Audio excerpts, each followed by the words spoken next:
This is, in some ways, as I observed in other classes, we're going a little bit out of order in terms of the book order in the Old Testament, but I hope that the way these studies are arranged, that you're getting a fuller sense of not only what the Old Testament says about the Messiah, but the way that those images are being built and used and prepared for Christ to come and fulfill them. So we'll spend 3 classes in Isaiah because of its importance for our understanding of the Messiah. Our objectives for today are a little bit organizational, maybe, rather than purely textual, but I think it'll be good for us. We'll look at the text and we'll see how the book is put together, which will establish some context for what I want to talk about in the next 2 classes. So by the end of the class today, I hope you'll be able to name at least 3 themes of the book of Isaiah and explain the simplified 3-part division or organization of the book. So here's this periods of Messianic prophecy slide that I've been showing every time. In Isaiah, Isaiah occurs in this later kingdom period when we're getting into very detailed images and descriptions. But Isaiah, as a book, represents an explosion of Messianic detail, both in its historical context, meaning if you read the book as the original audience would have read it, it's an explosion of Messianic detail.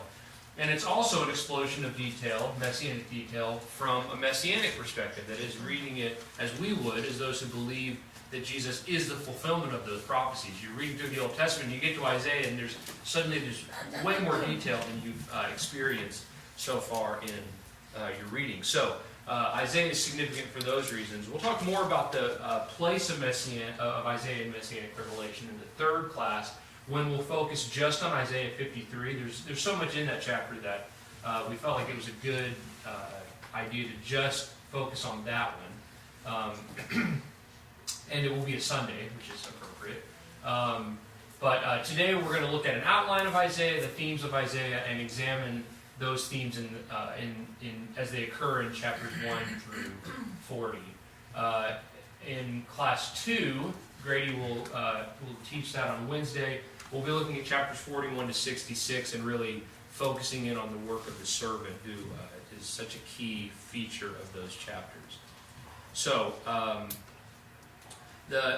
here's the simplified outline of Isaiah. This is very heavily adapted from Kyle and Dalich's commentary on the Old Testament, meaning if it sounds like a 5th grader wrote it, that's me. If it doesn't, that's Kyle and Dalich. They go here? What? Do they go here? No, they're dead. Have been for about 100 years or so. Maybe longer. Those are the last names, Chester, not their first name, sorry. Basically, you can divide the book into 2 or 3 sections. I guess it depends on how you're feeling. We're going to talk about the 3-way division because I think it helps us to kind of understand the text a little bit better, to divide it up a little bit more. Basically, in the first 35 chapters, punishment is promised. Note the alliteration. That was me, not Kyle and Dalich. Punishment is promised on Judah and Jerusalem, on the surrounding nations in chapters 13 to 27, and then you have this 6-fold woe of destruction in chapters 28 to 35. And so that first section really deals with Israel's history, or Israel and Judah in a historical context. That is, as the nation of Israel is taken into Assyrian captivity, and Judah is sort of inevitably headed for Babylonian captivity. Chapters 1 through 35 kind of deal with those issues. The second shortest section of the book is really, I've called it Hezekiah's history, again because they both start with the same letter. But these are the stories that you're familiar with of the Assyrian attack on Jerusalem that's repelled by the angel of the Lord. Hezekiah gets sick and recovers through the intervention of Isaiah. And then Hezekiah, shows off to the Babylonian officials, and as a result, judgment is announced on Judah, that they will be taken into captivity. And there's 39 ends with a really sad detail of Hezekiah going, well, at least it's not going to happen in my day, right? So that's good. Great. And then the third section is what Grady will talk about next time, what I'm calling the messianic messages. Again, alliteration. But basically that God hears and helps his people, and then the details about the rejection and suffering of God's servant, chapters 48 and 57, and ending the book with this vision of restoration and the future glory of Israel. Now, I've called the third section Messianic Messages. That's not to say that the first section of the book is all doom and gloom. As we'll see, it does offer really, actually quite incredible hope, both to Israel and to us. But the first part is much more deeply rooted in the then current reality of Israel being taken into captivity and Judah's destruction becoming an inevitable certainty. And so, sort of on balance, the first half of the book is, because it's sort of more focused in the present, which is all about destruction, it is a little bit less optimistic, maybe, than the second half. But if you can remember those 6 words, punishment promised, Hezekiah's history, and messianic messages, that is a very, very, very rough outline of the book of Isaiah. By the way, I should say, we're not going to get into a lot of detail about the book of Isaiah in any of these classes. And we're trying to cover 66 chapters in 3 class periods.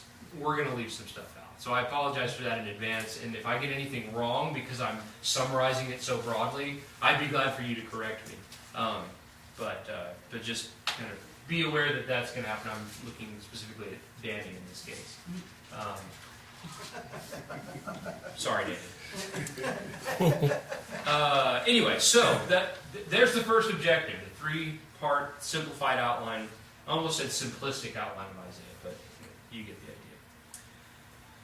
All right, so here is the second objective, the themes of Isaiah. Let's turn to Isaiah chapter 6. This is, of course, Isaiah's call to prophecy. And what's significant about this, well, there are a lot of things significant about Isaiah's vision here in chapter 6, both as an event in history and also in its context in the book. But what I want us to see is that in this vision, we have the themes of Isaiah encapsulated in just a few verses. These themes are going to drive Isaiah's prophecies of both near and far-term events. In other words, everything Isaiah has to say about what God's going to do in the future is related to these 6 themes.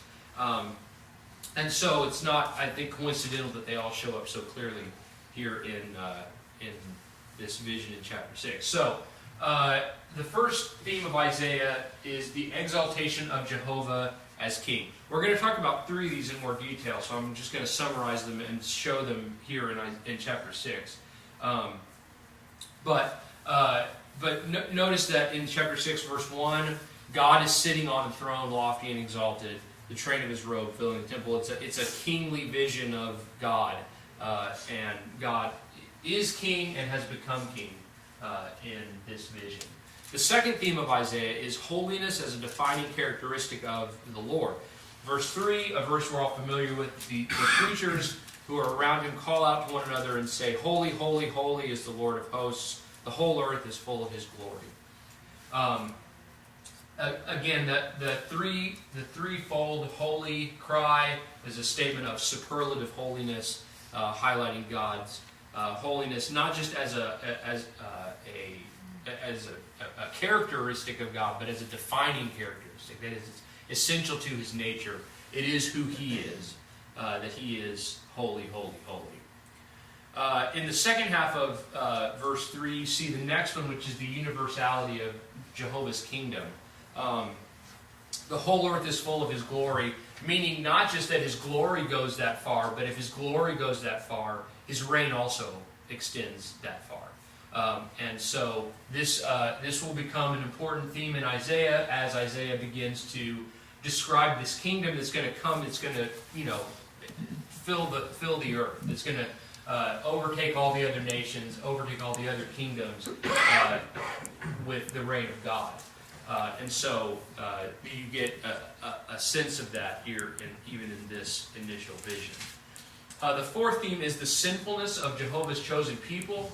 Again, this is not uncommon in the prophets, where the prophet will sort of be a stand-in for all of God's people. And so when Isaiah says, "Woe is me, for I am ruined, because I am a man of unclean lips. I live among a people of unclean lips, for my eyes have seen the King, the Lord of hosts." He's not only summarizing the people's sinfulness when he says a people of unclean lips, but he's actually typifying that sinfulness by himself, by confessing his own sin, his own unworthiness before this perfectly holy God.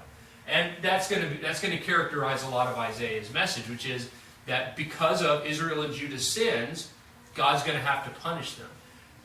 But he's not only going to punish them, he's going to redeem them and cleanse them, which is, of course, what happens to Isaiah here in this vision, that the seraphim flies to him with a burning coal, touched it to my mouth and says, "Behold, this has touched your lips, your iniquity is taken away, and your sin is forgiven."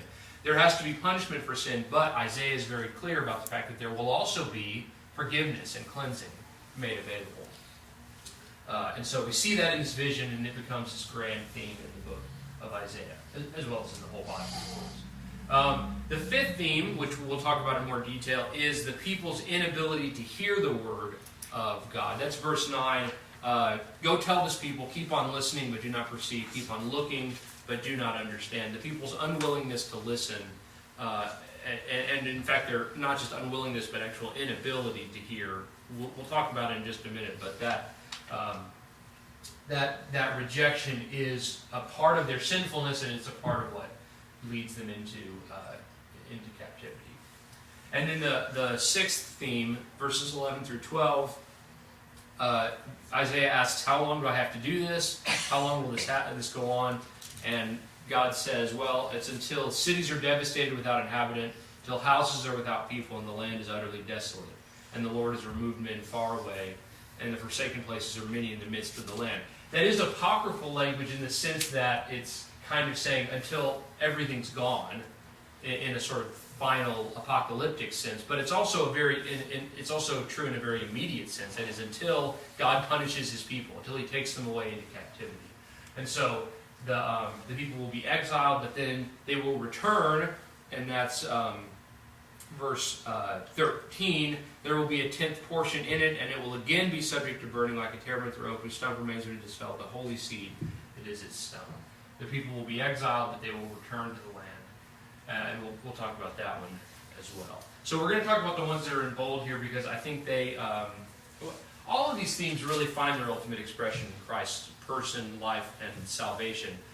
So we could talk about all of them, but we don't have time. So I chose three that I think kind of best, or give us the best scope, the best view of what Isaiah is talking about about the Messiah in the book, which are the exaltation of Jehovah as king, the people's inability to hear the word of Jehovah, and the people's exile and return. So this first theme, exaltation of Jehovah as king. One of the things that's significant about the vision in Isaiah 6 is that it happens in the year that King Uzziah died. This is a time when there's some turmoil in the land. I mean, the successor has been named, but the transition of power is always fraught with uncertainty, as we know, even in a land where we know who the next leader is going to be, because we've, in a sense, chosen him to be the next leader, or at least some of us voted for him. We choose him, but there's still that uncertainty, right? It's like, I don't know what's the transition going to be like, what's this new ruler going to be like in the land. And in this time, Isaiah sees this vision of God on his throne. In other words, even when human kings die or fail, God remains enthroned. And so Isaiah goes a long way towards resolving this tension that we saw in Psalms between the failure of Israel's kings and God's eternal kingship. And it's really one of his great contributions to Messianic prophecy, that he starts to show us the solution to this problem of the earthly kings that fail and die, and the heavenly king that reigns forever, and yet has always promised a representative on earth, but that representative in David's line is always imperfect. And they get more imperfect the farther you go into Israel's history. And so Isaiah's resolution to that is that a king in the line of David will come to Israel. This becomes a key point of Isaiah's text. So I'd like us to think about this question for a minute. How does Isaiah describe this coming king? What are some things that are unique about him? And what I'd like you to do is pick one set of these verses, so either 4:2 and 11:1 through 5, or 7:14, or 9:6 and 7, and take just a minute. You can work with the person next to you if they're working on the same verse, and see what you can find in these verses about this coming king. What is unique about him? All right, 7:14. Is that okay, Chester? Yeah. All right. Therefore, the Lord Himself will give you a sign. Behold, the virgin shall conceive and bear a son, and you shall call his name Emmanuel. So, how does Isaiah describe this coming king, and what is unique about him? All right. Being born of a virgin is pretty unique. Yep. And God with us. God bless you, Emmanuel, right? Yep. Good point.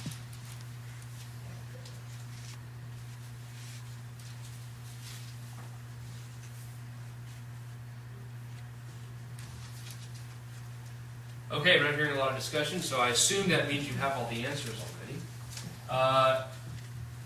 How is this king described?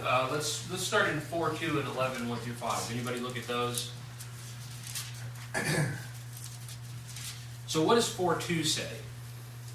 It's talking about this branch of the Lord. Right, which sort of comes out of nowhere in Isaiah, meaning that this is the first time that this term is used, right? This branch of the Lord, and there's not really a lot more detail given about what that is, and that's why I included 11:1 through 5. What does 11:1 through 5 say about this branch? Who is this branch? Pardon the pun, rooted in and connected to? Jesse. Yeah, it's the root of Jesse, right? So this line of David. Anything else in 11:1 through 5 that you thought was significant as a description of the king? The Spirit of the Lord will rest upon him, and then it goes on to explain almost that term's been used before, I think, with other maybe prophets, but to go there and say the spirit of wisdom and understanding, the spirit of counsel and might, the spirit of knowledge and the fear of the Lord. It's almost like a perfect what he has will be different than what anyone else has in a complete sense. Do you recognize any of this language that describes the king's reign here in chapter 11? Where have we seen this before? With righteousness he will judge the poor, side of fairness for the afflicted of the earth. I mean, what is that language typical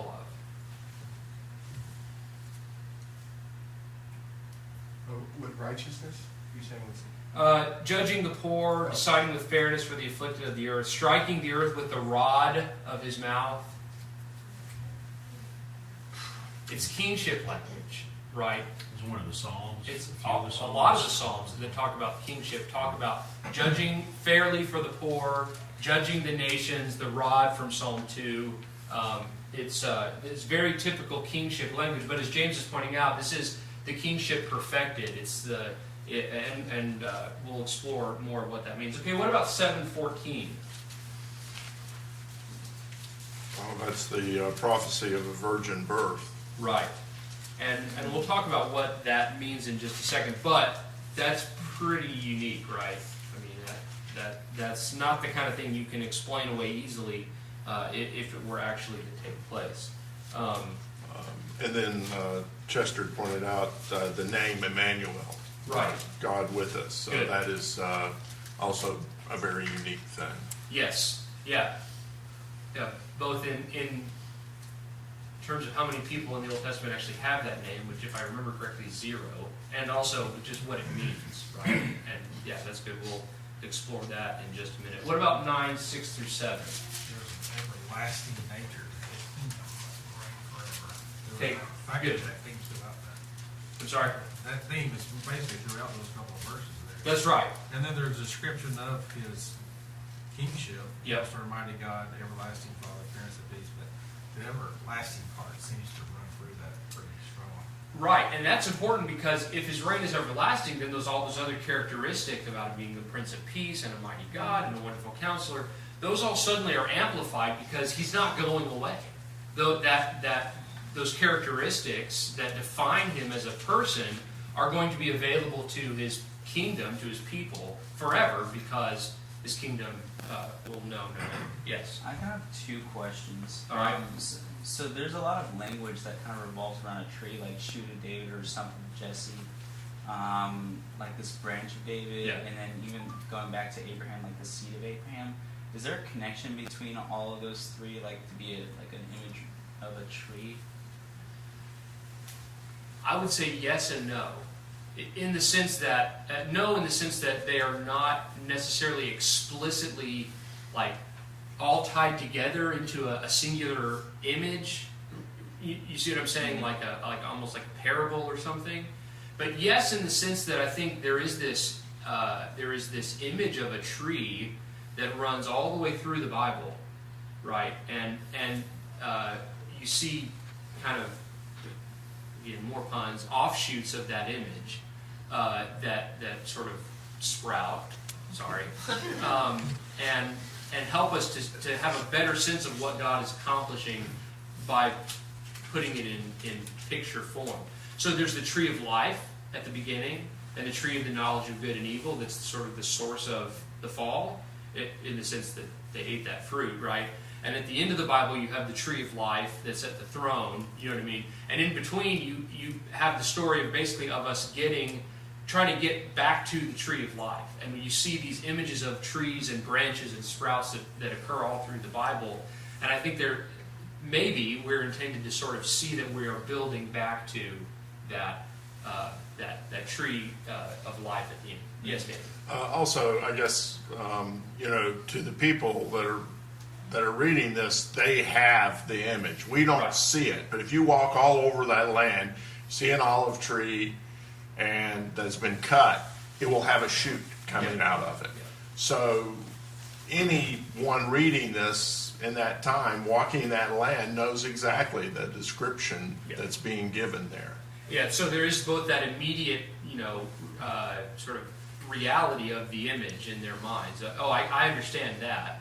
But there's also, I do think there is this sort of subtle, image of a tree that undergirds the entirety of Scripture and that surfaces in places.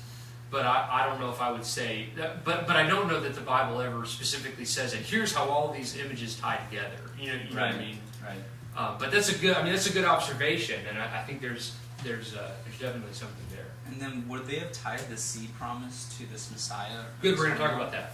That's a good question. Yeah. So the king in the line of David is going to be a shoot of David, as we observed in chapter 4 and chapter 11. And he's described in chapter 40, in fact, verses 9 through 11, I think is the last question on your lesson sheet, as being a shepherd king ruling from Jerusalem, like David, but who was also proclaimed to be God. And so you have the idea that we saw in Psalms of David perfected here, described in chapter 40. So this king is going to be an offspring of David. He will be born miraculously of a virgin, that we said. The important thing about chapter 7 is not just that it contains the verse about born of a virgin. I mean, that is important, obviously. But in the context, Isaiah goes to Ahaz and says, ask for a sign. Ask for anything. And Ahaz says, I can't do that. I'm not going to test God. Which is stupid. God told him to ask for a sign. He's not being modest. He's disobeying. God said, ask for it. And Ahaz says, I'm not going to do that. That's rebellion, right? And so Isaiah says, okay, you know what? I'm going to give you a sign that's so incontrovertible, no one will be able to argue with it. So this virgin birth is the sign that Isaiah promises. And because it is from God, there's no other way that a virgin could bear a child like that. It's not someone who's claiming to be trying to claim the earthly dynasty, because he wasn't born when he was conceived in that way, right? So, in the context of Isaiah, there's more political intrigue that's going on, into which this sign of the virgin birth is contextualized about the dynasty. But you need to see this in context, that this is intended to be it's down here somewhere. Maybe it's later, I can't remember. But I'll come back to that, remind me. Anyway, and then as we saw in chapter 9 and in chapter 7, this king that in the line of David that will come is given names, but names that indicate his purposes, what he comes to do. So he's going to be Emmanuel, God dwelling among his people. He's going to be the wonderful counselor, that is wisdom incarnate, which is actually really what Paul calls him in 1 Corinthians chapter 1 and verse 30, Christ the wisdom of God. He's going to be mighty God. And that's important because unlike the king in Psalms, he's not simply a deputized representative. Right? Now we understand that ultimately Psalm 2 and Psalm 110 and others are talking about Christ, but they're also talking about the physical king of Judah in the line of David, who is a deputized representative of God. God makes him his son. Isaiah's king is not made God's son, he is God already. He has that inherently. So he's called Mighty God. He's the everlasting Father. That is, he's the beginning of a great people, right? The idea of a father is one who produces offspring, but he's also everlasting. He's from eternity, which again is a claim to divinity. And the Prince of Peace, meaning that he is a maker of peace. And Paul talks about that in Ephesians chapter 2 as well. Oh yeah, I forgot about this one. This is in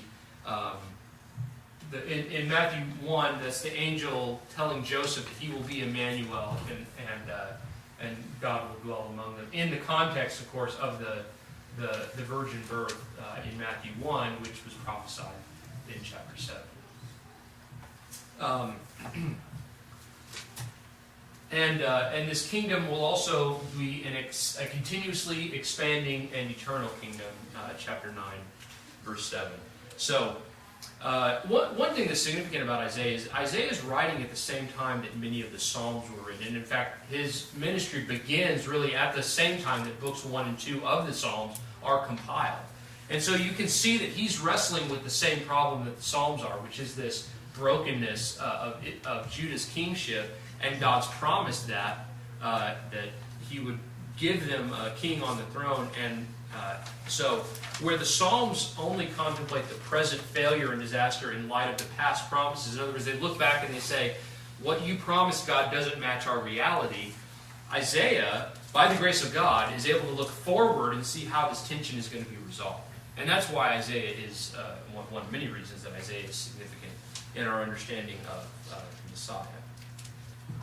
So that's this first theme of Isaiah, and I've mostly highlighted it in the first 39 chapters because that's really what I'm focusing on today, but it obviously continues through into the latter half of the book as well. Anything else about this theme? Jehovah as king through his servant who is also the king and is also God. All right. Let's talk about the next one, people's inability to hear the word. So in Isaiah 6:9, when Isaiah is commissioned, God tells him, look, they're not only not going to listen, but I want you to tell them to keep not listening.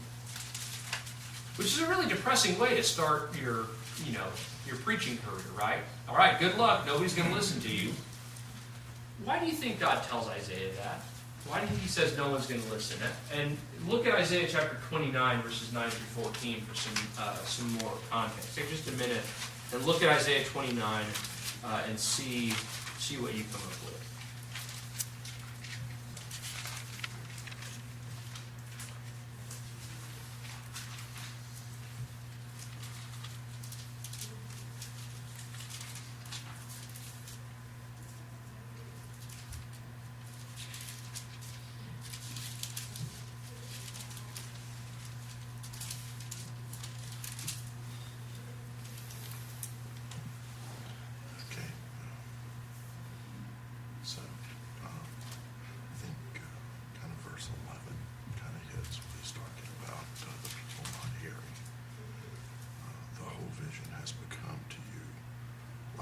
words of a book that is sealed, which men deliver to one who is literate, saying, read this, please. And he says, I cannot, for it is sealed.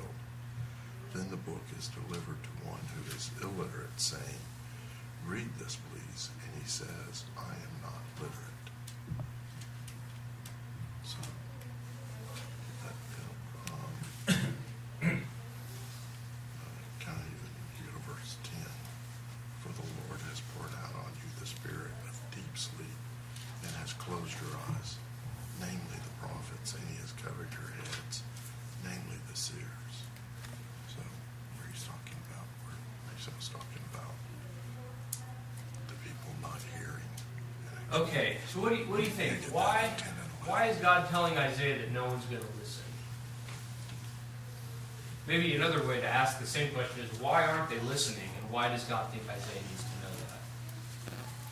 Probably should have asked that question instead.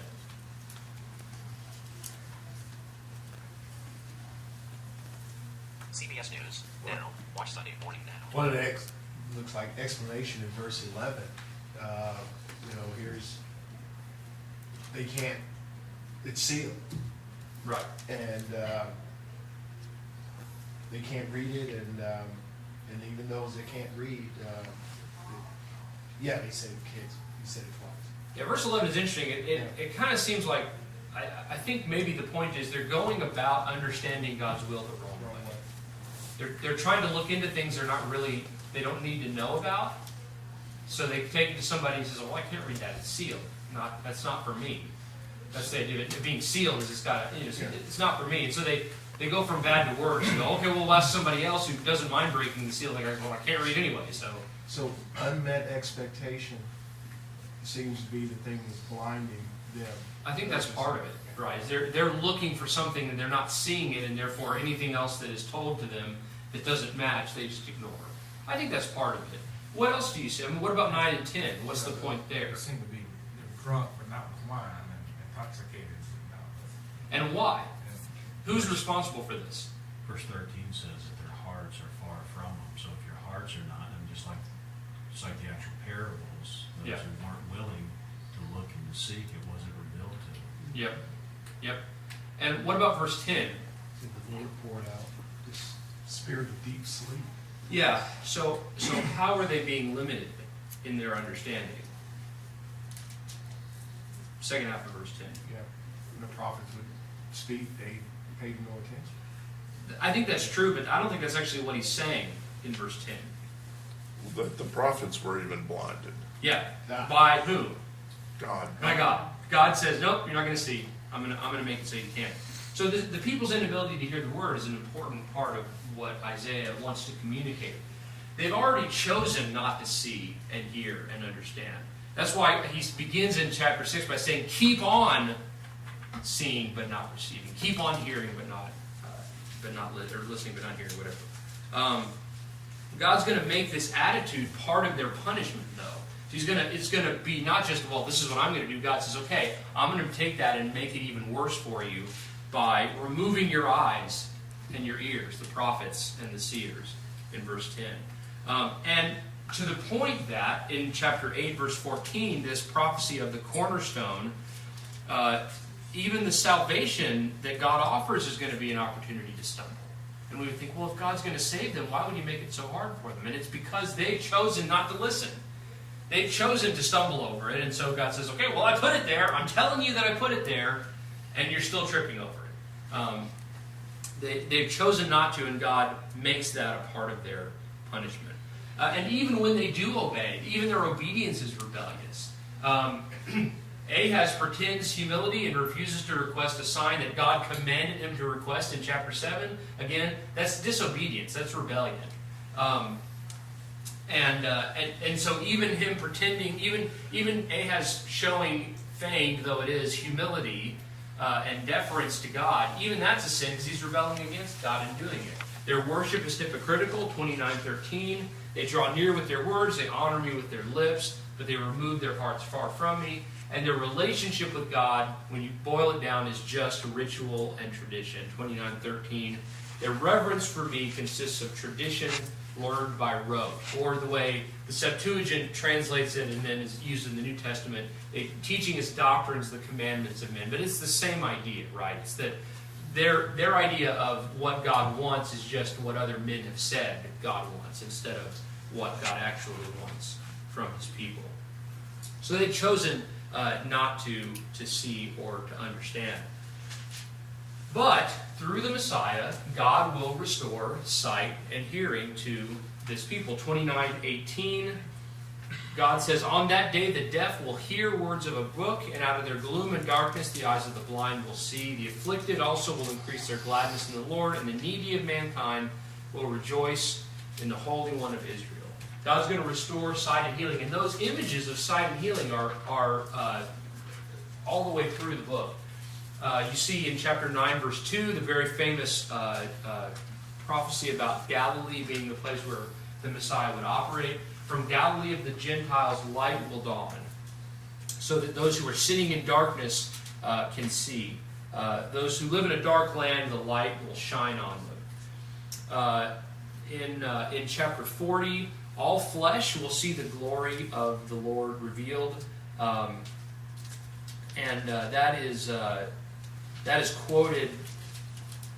Now I just got nervous that I didn't remember that correctly. Yeah, it's the Luke quotes Isaiah 40 verse 5 in describing the ministry of John the Baptist, that the glory of the Lord will be, all flesh will see the salvation or the glory of God. Chapter 40 verse 5. And so this healing of their sight and their hearing is not just sort of better access to a knowledge of God. It's actually the beginning of a recreation. 35, 4 through 10. God will come with vengeance. The recompense of God will come, but he will save you. Then the eyes of the blind will be opened, the ears of the deaf will be unstopped. The lame will leap like a deer, the tongue of the mute will shout for joy. And then this is the recreation part. Waters will break forth in the wilderness, and streams in the Arabah. The scorched land will become a pool, and the thirsty ground springs of water. In the haunt of jackals, its resting place, grass becomes reed and rushes. A highway will be there, a roadway, and it will be called the highway of holiness. So the whole world is being recreated as a result of this restoration. And in Acts 3, the sermon that Peter and John preach in the temple, they say, they end by saying that, by proclaiming that Jesus is the Messiah, but they end by saying, obey so that times of refreshing may come. And I think what they're referring to are these images of recreation and restoration in Isaiah. That God is going to refresh the whole landscape. It's going to be remade into something beautiful. And I think they are intending their audience to see that time that had been prophesied is upon them in the New Covenant. The purpose of this healing that God is going to bring about will be to reveal God to them. Chapter 33, verse 17. Your eyes will see the King in his beauty. They will behold a far distant land. In John 9, the whole chapter of John 9 in some ways is it's almost like a fulfillment of this of the literal and symbolic meaning of restoring sight that Isaiah talks about. Because Jesus literally heals a blind man, and that blind man then is able to understand that Jesus is God with very little kind of prior knowledge of who Jesus is. He's able to reason that this guy must be from God. And then Jesus comes to him and says, "Do you believe in the Son of God?" And he says, "Well, I don't know who that is." And Jesus says, "That's me." And the man says, "Lord, I believe." And then Jesus ends by saying to the Pharisees, because you say you have no sin, behold, you're still blind. You're still, and so that's the sort of literal and metaphorical application of this point of Isaiah, right? This healing and this restoration is not just about improving their physical circumstances, it's about revealing God to them. And Jesus does that in John 9 in a very literal way by literally healing a man who had been born blind. So it's a very poignant and meaningful demonstration of this principle from Isaiah. And in fact, Jesus claims this healing, this recreation as his mission in Luke chapter 4. He's quoting from Isaiah 61 there, which we'll talk about probably next time. So I'm not going to talk about that. I don't want to steal anything that Grady wants to say. But I do want to point out that this mission of restoring sight and healing for much greater and grander purposes is something that Jesus claims as his work in Luke chapter 4. So Christ's mission was not simply to speak the same truth louder or to overwhelm anyone with inescapable arguments of God's righteousness. Just as the people didn't want to see and hear in Isaiah's time, they didn't want to see and hear in Christ's time either. And so Jesus quotes these verses to them to explain their behaviors. He wasn't going to just blast them with the truth and force them to accept it. What he did was to reveal something new, to reveal God among us, offering himself as a redemption to inaugurate a perfect covenant and establish an eternal kingdom. The people who rejected Isaiah and Christ rejected them because they did not want to see the truth, not because it was inescapable. To learn the truth, the first thing they had to do was to admit their need. That's John chapter 9, verse 41, because you say, we can see your sin remains. Until we admit our need, the truth is going to be hidden from us. If you think about it, Israel had an inescapable confrontation with God at Sinai, right? The voice that spoke from the mountain, and they couldn't stand to listen to it. It was pretty inescapable to them that God was real, that he was there, that he was revealing important things to them, and yet they rejected him almost immediately, right? And so in the new covenant, I think what God is doing is saying, okay, fine, we're not going to do it that way. I mean, he's not changing his mind, but he's saying we're not going to do it that way anymore. Being present and experiencing the truth, instead of being inescapable like at Mount Sinai, it's going to be voluntary. You come. You figure it out. And as Barry alluded to, Jesus uses this principle in explaining why he preaches and taught in parables, right? And in fact, he even quotes Isaiah in 6 in that context to say it's so they won't understand unless they really want to. That's the way this new covenant is going to work. And so God solves this problem of the people's inability to hear the word by basically making them decide whether they want to hear it or not, offering the choice to them instead of trying to force it upon them. All right. Anything else about this theme? You mentioned, I would think about the Pharisees, how they thought they were worshiping God, and the same thing God says in 2 Thessalonians, that you don't love the truth. I'm going to let you believe a lie. Yep. And the reason why is because you don't want to know the truth. You don't love the truth. So I'm just going to hit. You think that's fine? That's fine. Because again, you have to see your need and then follow what's there. But if you're trying to feed yourself with these things, these guys said, okay, that's fine. Like I said, not going to force you. Right. You were doing this to yourself. Yep. Yep. And I really think that makes God's salvation all the more glorious because it is, he is, and I think that's the significance of phrases like a people for his own possession, this intimate relationship with God that is only possible if both participants are willing. You can't be good friends with someone who doesn't want to talk to you, right? And so God is showing himself to his people in this way so that they will have to choose whether they want to serve him or not, which makes not only the relationship more glorious, but the judgment more justified on those who disobey. In Isaiah 2, when he said, let us go up to the mountain, Right. that God's he's going to teach us, he's going to show us the way. So again, it's like, let's go up there for him Yes. to give us this, and we're going to respond in this way. Right, and that image of all the nations, it's easy to read that as, and in fact the Jews did read it as, well, God's just going to force them all to come up here. But if you think about it, even in that text, the language is of voluntary service. Yes. Let us go up to that. Right. So that theme of voluntary service is definitely there, and we even saw it in Psalm 110 that people offer themselves willingly, and that I think is important. All right, good. So the last theme we'll talk about today is the people's exile and return. So in a historical sense, because of their sins, Israel and Judah were going to go into exile. That's obviously an important part of Isaiah's message. But equally important as the reality of that judgment is the standards by which that judgment will be enacted. And that's the significance of the cornerstone prophecy in Isaiah 28. Therefore, thus says the Lord, I am laying in Zion a stone, a tested stone, a costly cornerstone for the foundation firmly placed. He who believes in it will not be disturbed.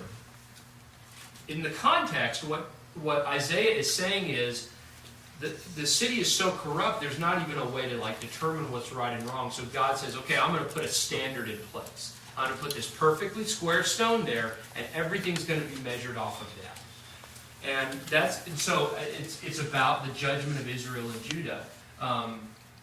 And so he says in verse 17, I will make justice the measuring line, righteousness the level.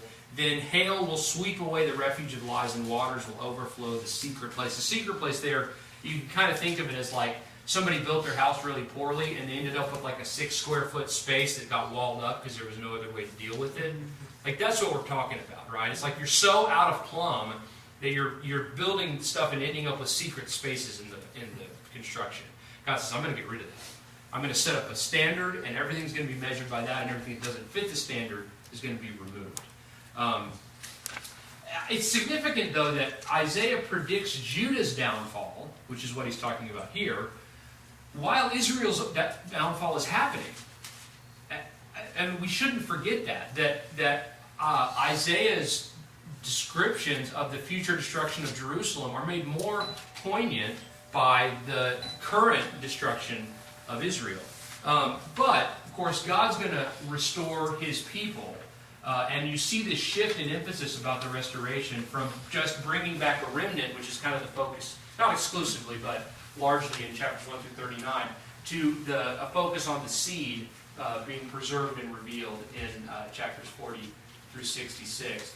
As we've already observed, Gentiles will be included in this restored kingdom. The restoration is a new creation. We've seen that already, but it's highlighted again in other places in Isaiah as well. And for next time, this restoration is personified in the suffering servant who experiences his own exile and restoration.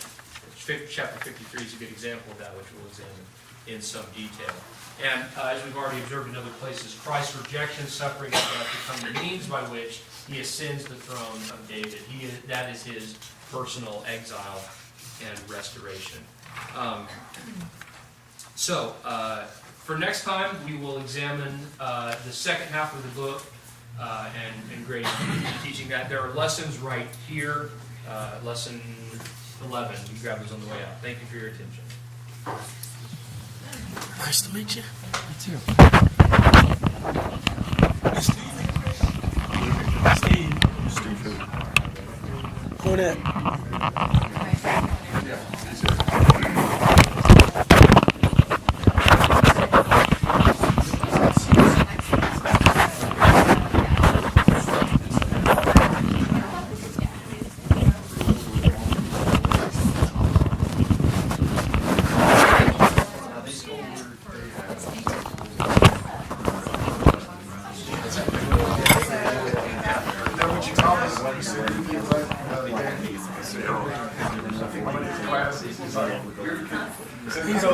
Sorry, this is Rachel.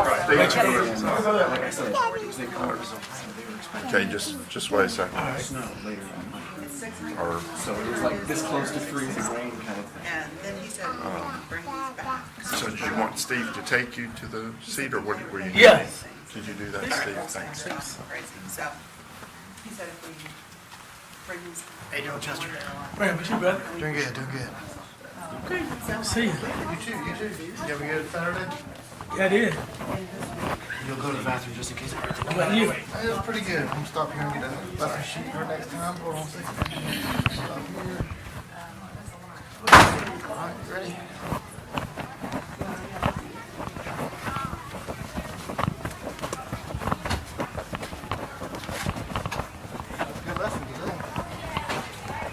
It was.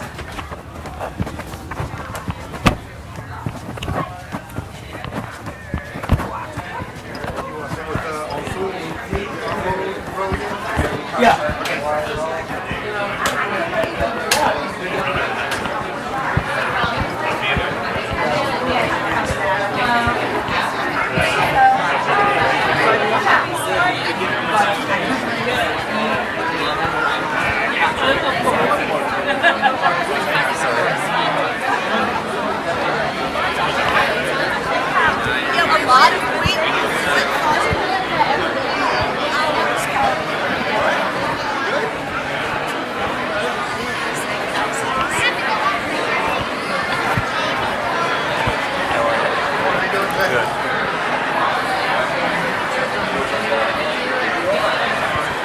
Well, use it. I got some with my family today, okay? So, All right.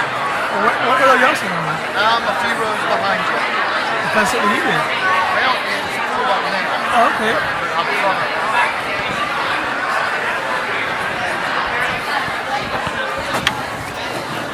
I'm trying. I'll try to see you later, okay? All right. I wish I could know your family better too. Okay.